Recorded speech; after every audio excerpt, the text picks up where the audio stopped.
"You can walk out now," the guard said, and the gate stayed open, the road completely empty, the sky wide beyond the wire, yet not a single man moved, because in that silent moment something felt more dangerous than captivity itself. The morning began with a noise none of the men had heard inside the camp before, because the outer gate rolled open before sunrise and stayed open while the mist still sat low over the wire. And instead of the usual shouted order and rifle checks, one American sergeant walked across the packed yard with two clerks, stopped beside the gatepost, unfolded a paper, and read in a flat voice that the war in Europe had ended months earlier, that new camp rules were taking effect at once, and that any prisoner assigned to outside labor details could now leave through the front exit without an armed escort, walk to the trucks or to the road marker beyond the gate, and return by the posted hour. No one stepped forward when he finished, because the sentence had reached the men in pieces, first as strange English, then as German repeated by an interpreter standing on an overturned crate, and finally as a visible fact when the guard pulled the wooden barrier aside with one hand and left the passage clear, while boots remained planted in the dirt and heads turned from the opening to one another, searching for the hidden correction that usually followed any unusual order. The sergeant did not repeat himself, and that made the moment heavier rather than lighter, because he only pinned a typed list to a board near the kitchen, tapped the paper with 2 fingers, and told the assigned men to collect work gloves after breakfast. Then he walked away from the gate instead of standing beside it, leaving the entrance unguarded except for a bored private who sat on an upturned bucket near the fence and lit a cigarette without even looking at the line of prisoners. Breakfast did not break the stillness, because inside the mess hall the noise stayed low and uneven. Spoons struck tin bowls, bread changed hands, and every bench held men leaning toward the windows rather than toward their food, while the interpreter moved table to table repeating the same thing, that today the farm crews would leave by the front gate, that no one would be marched under rifles, and that the Americans wanted faster loading and unloading. But even then several men folded their work tags and pushed them back across the table as if the paper itself had become suspicious. A corporal from the camp staff entered with a clipboard and began calling names for the potato farm detail, the dairy detail, the lumber yard detail, and the canning shed detail, and each time a man answered, he rose slowly, tucked his cap under his arm, and joined a line that did not move toward the opening but stopped several paces short of it, as though there were still an invisible wall standing in the air between the yard and the road beyond. Then the first unexpected action came from outside, not from the prisoners, because a farm truck rattled up in a burst of dust. The driver climbed down, shouted that he did not have all day, and began loading empty crates by himself, while the Americans at the gate made no dramatic show and offered no threats. And when the sergeant saw the line still frozen in place, he walked back, pointed toward the truck, and said through the interpreter, "You can walk out now," in the same voice a man might use to say the weather had changed. Still no one moved toward the exit. So the sergeant did something even stranger. He stepped aside completely, removed his gloves, folded his arms, and waited, and that silence became its own command, because the men could see the road, the ditch, the telephone poles, and the open sky beyond the fence. And yet the first motion came only when an older mechanic named Weber bent down to retie a loose lace, straightened, picked up his issued gloves, and walked one careful step, then another, across the threshold while every eye in the yard followed his boots. Nothing happened to Weber after he crossed, and that failure of punishment produced more movement than any shouted order could have done, because 3 more men followed him at a distance, then 6. Then the entire farm detail filed through with their shoulders tight and their hands visible, expecting a barked halt at any second. But the Americans merely counted them, shut the crate on the truck bed, and waved the driver forward as if this bizarre crossing were now an ordinary part of the morning. The rest of the camp watched the truck pull away down the road without escort, and the image settled over the yard like a second sunrise. Because the gate stayed open after the dust had dropped, the private at the fence kept smoking, and the men who had not been called for outside work stood where they were and stared through the opening long after the last truck disappeared, not toward freedom in any grand sense, but toward a patch of road that had been forbidden yesterday and now lay bare in front of them. Are you enjoying this deep dive? Most people don't know this side of the war. If you're one of the few who values true history, subscribe now and help us grow this archive. The farm truck carried the detail past a line of cottonwoods, over a shallow bridge, and into a flat spread of late-season fields where no one had placed guards along the ditches, no watchtower overlooked the rows, and no rifles waited at the turn of the lane, because the only man giving orders there was the farmer himself, a broad-shouldered American in rolled sleeves who pointed toward stacked sacks, handed out knives for cutting twine, and told the interpreter that the potatoes had to be loaded before noon if he wanted the next truck on time. The men did not rush to work, because the first task was not labor but distance, and each prisoner measured it with his body by turning his head toward the road, the barn, the hedgerow, and the white farmhouse farther off, while Weber crouched beside the truck wheel and pressed his thumb into the dirt as if checking whether the ground beyond camp differed from the ground inside it. And only when the farmer kicked a burlap sack toward him did he stand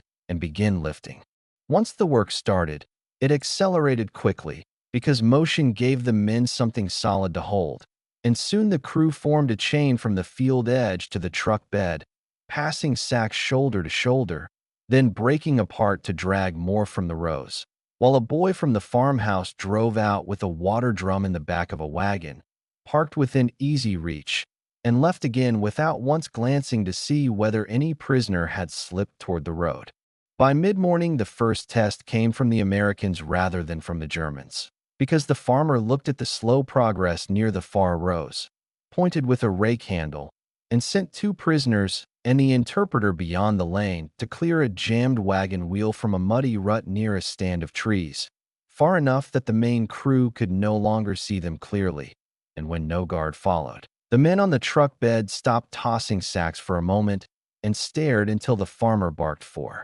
them to keep moving. The two men returned 10 minutes later with mud on their trousers and a length of broken board, and their return changed the field more than the labor had, because it proved that a man could vanish from direct view and still come back under the same loose arrangement. And after that the chain grew faster, the truck bed filled, and even the farmer's wife came out from the porch with loaves wrapped in cloth and set them on a table under a tree for the noon break. Lunch produced the next shock of the day, because instead of being counted into a fenced corner, the crew sat wherever shade fell, some on the grass by the irrigation ditch, some against the truck tire, some on the barn step, and the farmer's wife poured coffee into tin cups as though feeding hired hands, while two small children stood in the yard whispering and pointing until the interpreter waved them closer, and one of them asked in English whether Germany had mountains bigger than the hills behind their county road.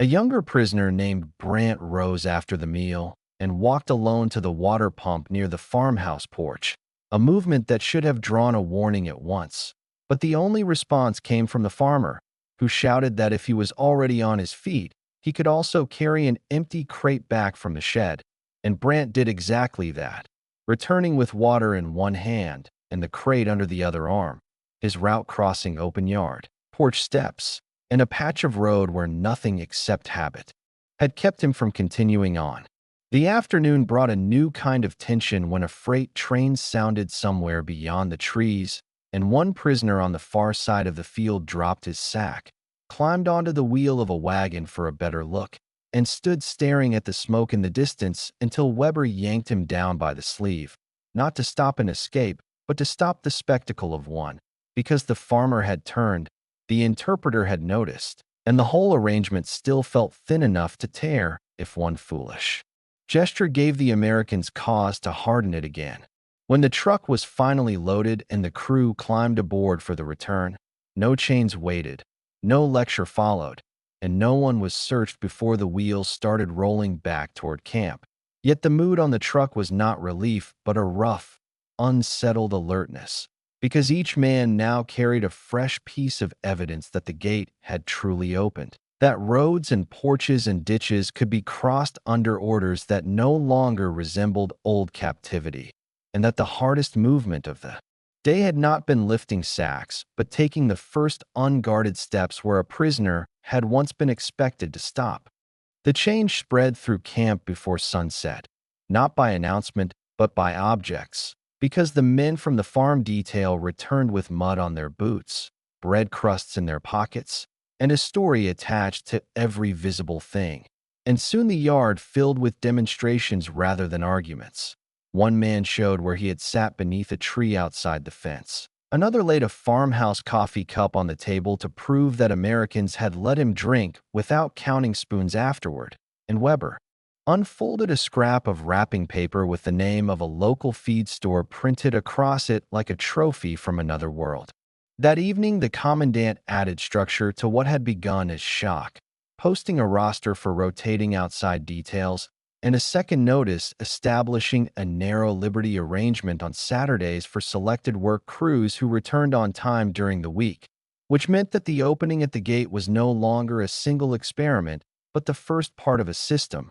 And when the interpreter read that section aloud, a noise moved across the barracks that was not cheering and not laughter, only the rough sound of men shifting on bunks because they had reached the edge of what many had imagined possible. The next morning, carpenters were sent to repair storm damage at a county warehouse near the rail spur, and unlike the farm crew, they left on foot with tool satchels over their shoulders, crossing the gate in pairs and following a corporal down the roadside only to the first junction, where he stopped, pointed toward the warehouse roof visible 2 blocks away, and turned back alone, leaving the prisoners to continue without escort through a stretch of open town edge lined with mailboxes, parked trucks, and a dog asleep under a porch. At the warehouse, the men climbed ladders, stripped bent tin from the roofline, and carried planks from a stacked pile behind the loading dock, while local workers moved in and out around them,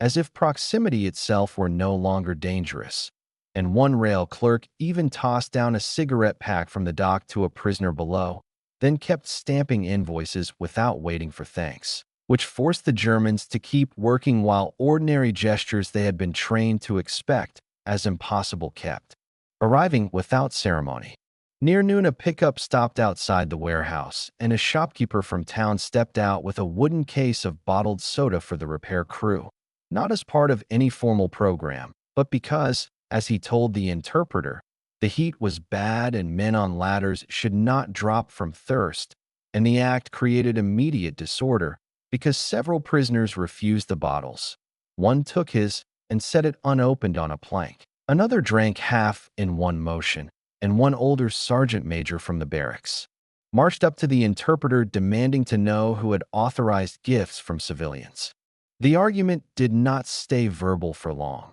because back at camp that evening the barracks split into open factions around the stove line, with younger prisoners asking for their names to be added to every outside detail available, while older non-commissioned men insisted that too much willingness would make them look weak or eager in front of the Americans, and the dispute became physical when a bunk was shoved aside. A tin mug struck the floor, and Weber had to pin one of the loudest men against a post before the block leader finally restored order. The next development came from the Americans, who responded not by canceling privileges, but by tightening responsibility instead,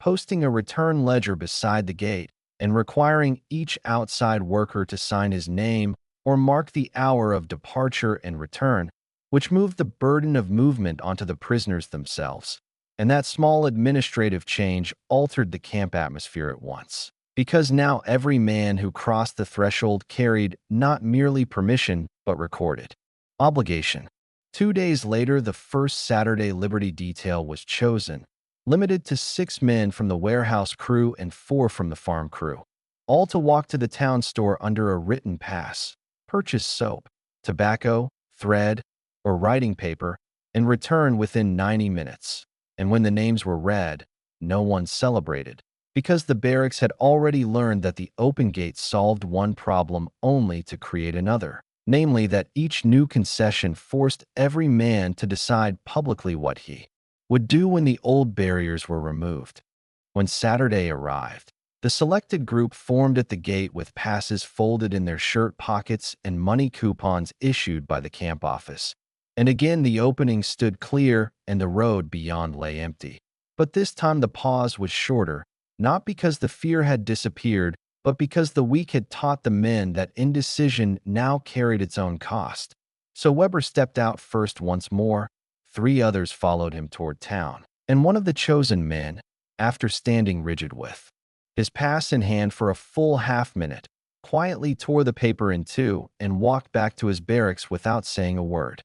The town store stood beside a gas pump and a grain scale, and when the Liberty detail reached it, they found no special room waiting for them, no military desk, and no prepared speech. Only a bell over the door, shelves crowded with canned food and work clothes, a rack of postcards, and 2 women already buying flour, because the Americans had chosen the most unsettling arrangement possible. Not spectacle, not ceremony, but ordinary commerce in which the prisoners had to stand in line like everyone else and decide what objects from civilian life they would touch first. The first movement inside came from Weber, who picked up a bar of soap, turned it over to read the paper label, and set it back because the perfume was too strong, while Brant went directly to the writing supplies and bought envelopes, thread, and a pencil stub, and another prisoner wasted nearly 10 minutes staring at a shelf of pocket knives before the shopkeeper told him he could not buy blades under camp rules, a reminder that the gate had opened but not every boundary with it. Outside, 2 schoolboys circled the storefront on bicycles and stopped to watch through the window, and one of them finally walked in carrying a baseball glove under his arm and asked the interpreter whether the men really came from Germany or from somewhere else first, which led to an awkward exchange at the counter where the shopkeeper answered for everyone by saying they were just workers from camp and the boys should let them finish their business. But the question lingered in the room like dust and sunlight because it exposed how incomplete every simple label still was. When the group returned toward camp, the strongest event of the day did not happen in town, but on the road back, because one prisoner named Keller slowed near a side lane bordered by poplars and simply stopped walking, not dramatically and not in secret, only stopped, shifted his parcel from one hand to the other, and looked down the lane toward a distant water tower, while the others continued 3 steps before noticing that one place in the line had gone empty. Weber turned back first and called his name, but Keller did not answer. And then Brant walked up beside him and saw that the man was not preparing to run in the usual sense, because he had not hidden his pass, not tucked away his purchases, not even stepped off the road. He was measuring distance in broad daylight, judging whether the world beyond the lane could truly be entered by choice rather than by dash. And before anyone else could speak, a county truck approached from the rear with 2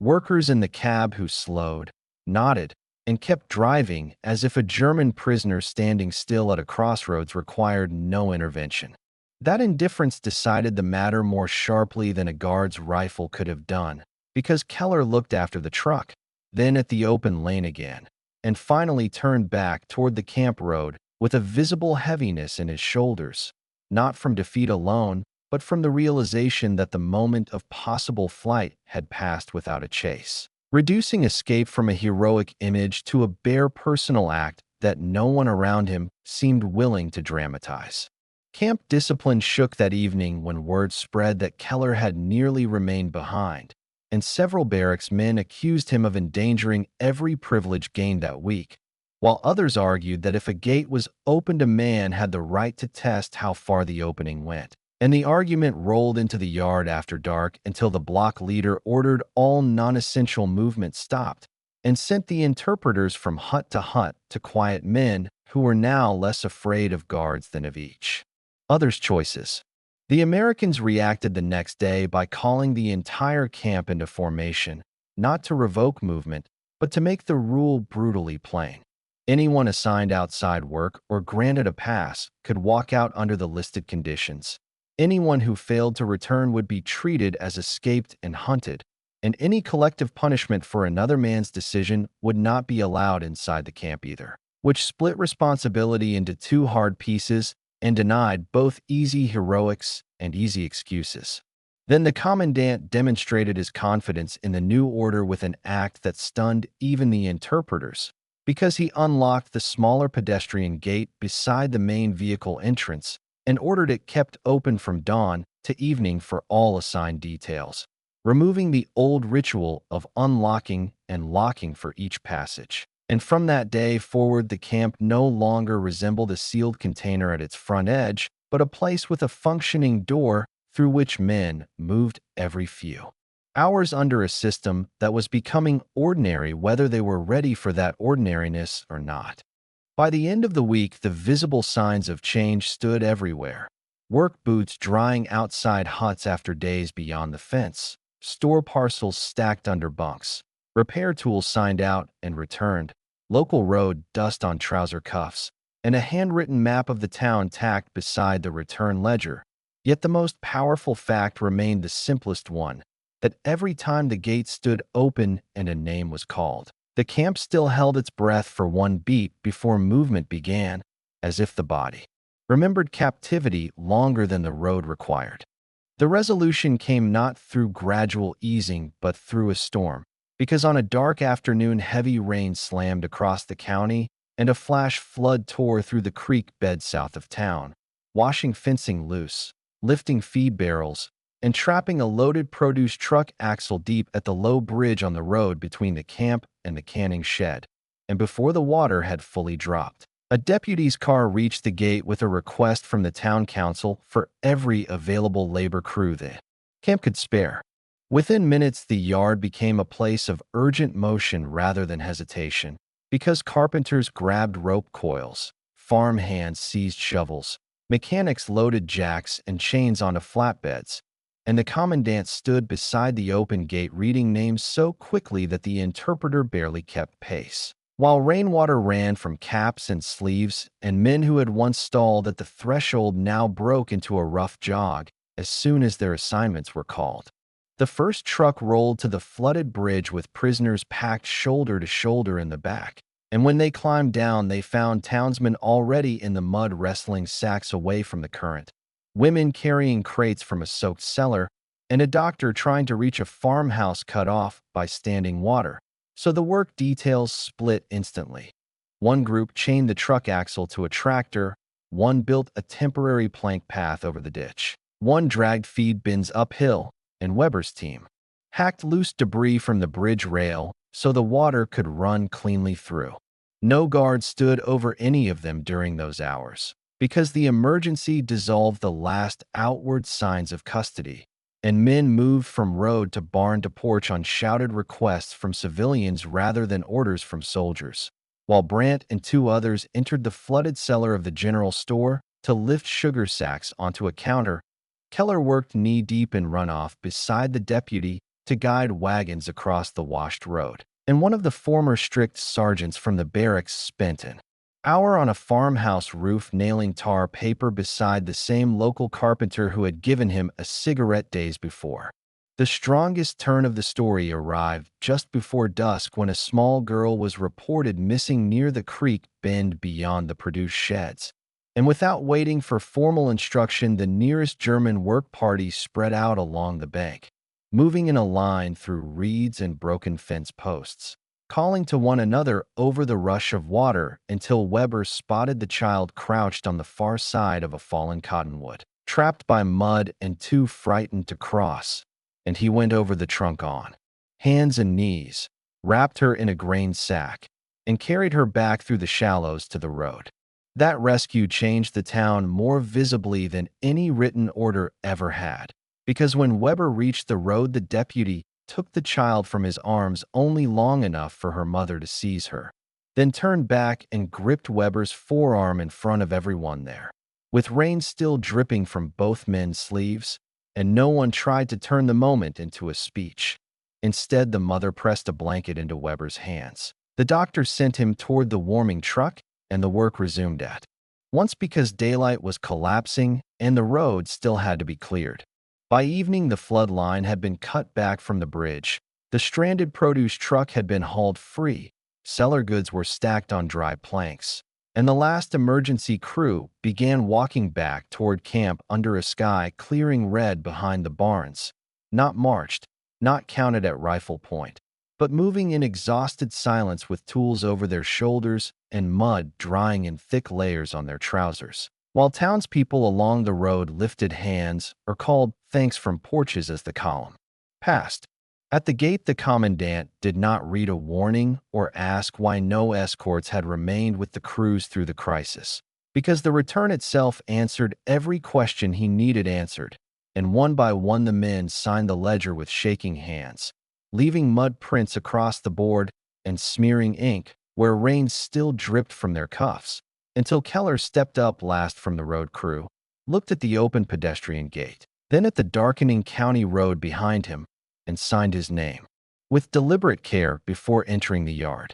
After the tools were stacked and the wet clothes hung, the commandant called the camp together for only a minute and spoke without decoration, saying the town had asked for help and received it, that every assigned man had returned, and that beginning the next week the Saturday passes would be expanded and a regular town work roster established for larger crews. Then he dismissed them without ceremony, leaving the men standing in the yard under the lights with the gate still open behind him. No one rushed toward it even then. And that final stillness was not the old paralysis of Chapter 1, but something harder and more complete, because the men had crossed the boundary enough times now to know exactly what lay beyond it. Roads, stores, farms, choices, witnesses, obligations, and a world that would no longer stop them with wire at every step. And on that wet evening, after a day when they could have scattered in the confusion of floodwater and darkness,